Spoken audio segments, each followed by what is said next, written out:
Another story, civil society organizations are accusing government of not paying the COVID-19 relief grant. They say millions haven't received the 350 Rand grant in April and in May. Let's get more details from Elizabeth Raiters from #PayTheGrants. Elizabeth, thank you very much for your time.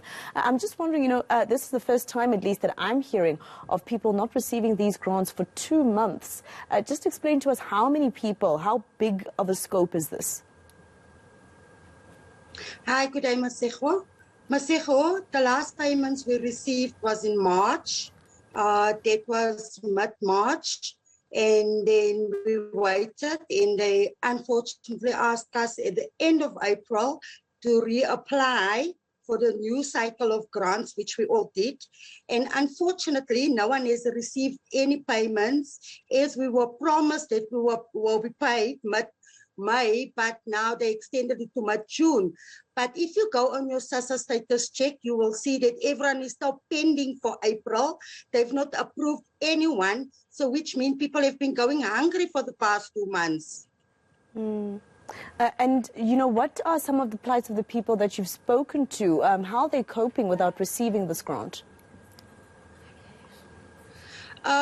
Masego, where I live in El Dorado Park, people are depending on feeding schemes. So they would go to different extensions on whichever day the feeding scheme is available, and they would go there for food. It's actually a very tough situation, especially with the cost of living.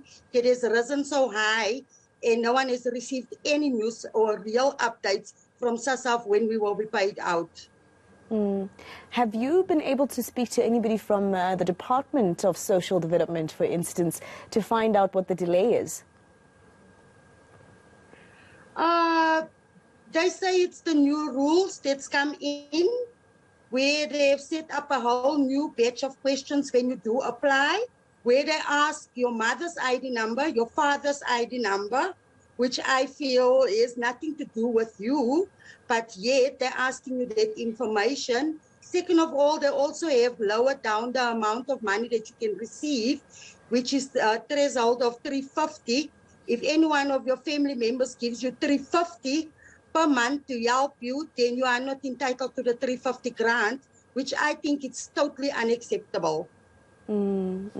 How does this make the people who are expecting this grant feel, especially after, celebrating back in February during the State of the Nation address, celebrating the fact that the president said he would extend, and now you're expected to actually do more work to be able to be, eligible for this grant?